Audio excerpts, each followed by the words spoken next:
Welcome back. A crucial meeting of Brics foreign ministers has been held in South Africa. The foreign ministers of Brazil, Russia, India, China and South Africa have called for rebalancing of the global order away from the West. On the agenda was a discussion on enlarging the membership of the bloc. The ministers discussed both formal and informal applications of at least 20 nations, including Africa, Latin America, the Middle East and Asia, with a list of interested nations including Egypt, Nigeria, Mexico, Iran, Indonesia and Turkey. The meeting is also taking place in the background of the Russia-Ukraine war and the International Criminal Court's arrest warrant for President Putin. South Africa, as a member of the International Criminal Court, would be obliged to arrest Putin if he attends the Brics summit in Johannesburg in August. This has prompted South Africa to consider moving the meeting to another venue or another country. Joining me now to discuss this is former Ambassador Anil Trigunayat and Dr. Shrikant Kondapalli, Dean at School of International Studies. Let me go across to our guest now. Ambassador Trigunayat, beginning with you. How do you see this enlargement of Brics, which has been on the table now for some time? We have seen nations calling for it. And what is the message that is going out to the West and other nations? You see, Parikshit, the world has been basically in a transitional mode or in a transitional disorder at the moment. And that has been further accentuated both by these two black swan events.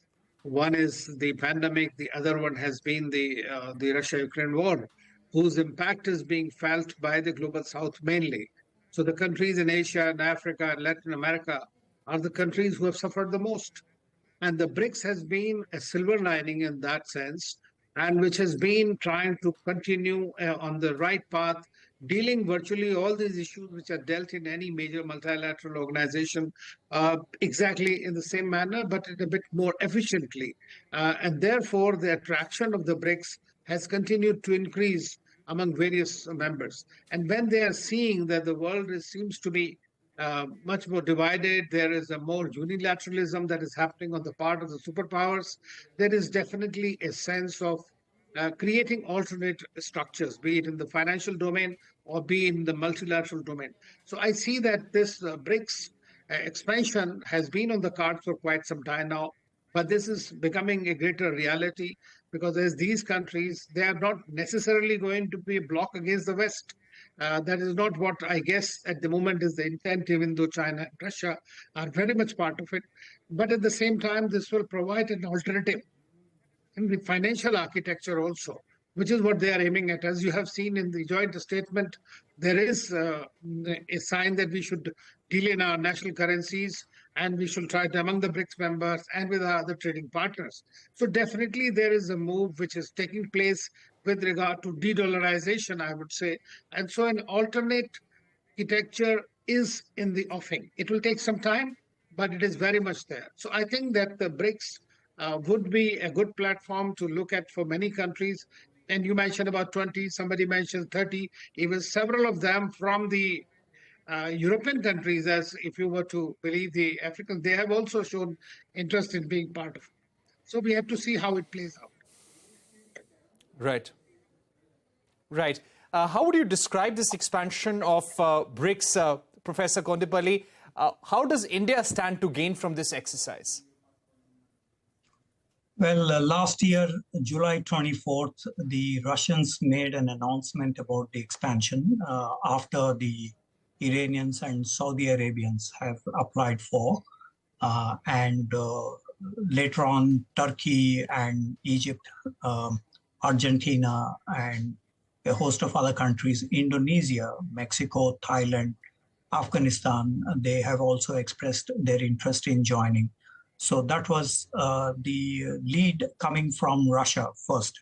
Second, the Beijing declaration last year mentioned about the possible expansion. So by September this year, when the summit meetings takes place in South Africa, that probably will be included, number one. Number two, the expectation is that there will be a lot of changes to the global governance.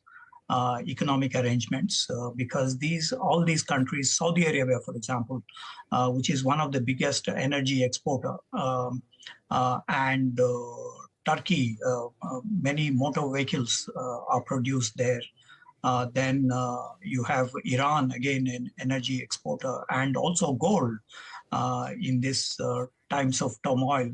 And you have also the Argentinians who produce a lot of soybeans and other raw materials. So each of these countries, Indonesia is a big maritime country. So if they are added to the BRICS, then it would increase the profile of the BRICS. So that was the expectation after the Beijing declaration. So how does India fare in this process? The BRICS has one country, one vote system, and based on consensus approach. So even if one country opposes the expansion program, it is unlikely to happen in this. So consensus is very important here. After the Fortaleza meeting, this one country, one vote system has been adopted. So that is very crucial. But of course, all countries have not been opposing the expansion of the membership. Each one has their own considerations.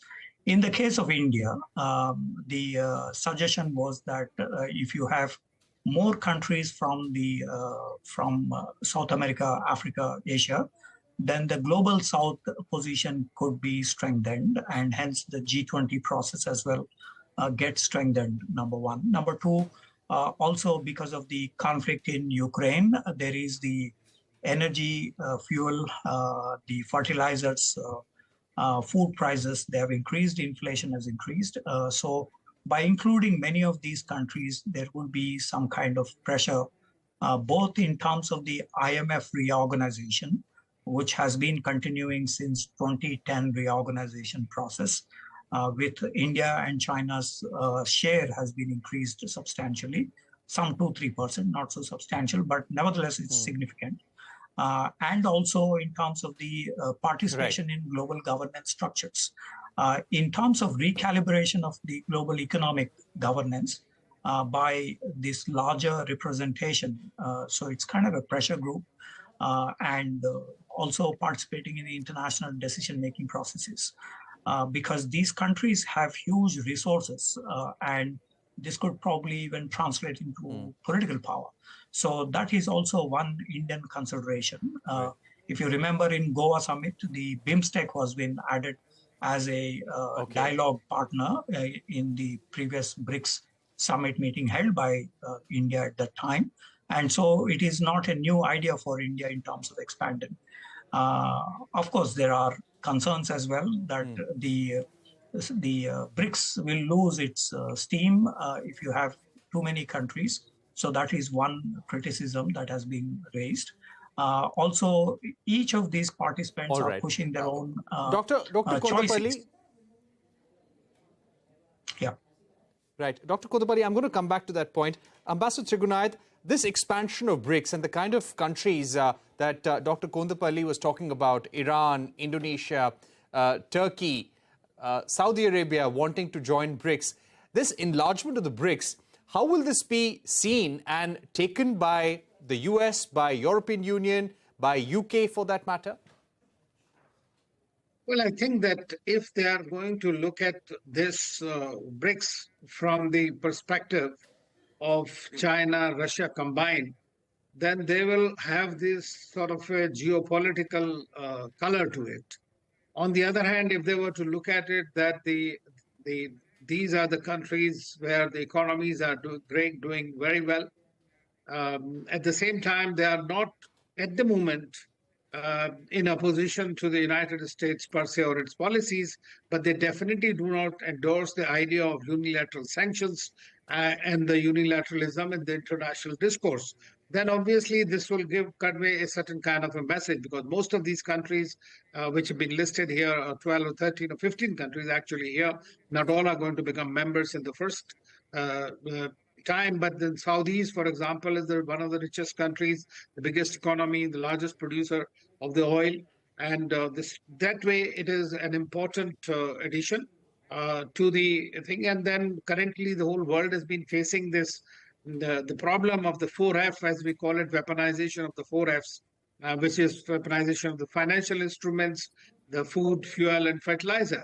These are the needs of the global south. And if these countries, which are in the global south in one way or the other, are going to combine their energies and somehow find a synergy of sorts, be it in the market form or be it in the other collaborative instruments, then it will definitely can provide some kind of an alternate architecture, which need not necessarily be in conflict with the United States or the West, and perhaps temper them down as well. Right. We've run out of time, but Dr. Kondapalli and Ambassador Trigunayat, thank you very much for joining us here on Global Eye, giving us your view on the Brics summit that is taking place in South Africa, the foreign ministers meeting that is taking place, and the enlargement of Brics that is on the table as well. That's all we have time for here on Global Eye. Thank you for watching. Goodbye.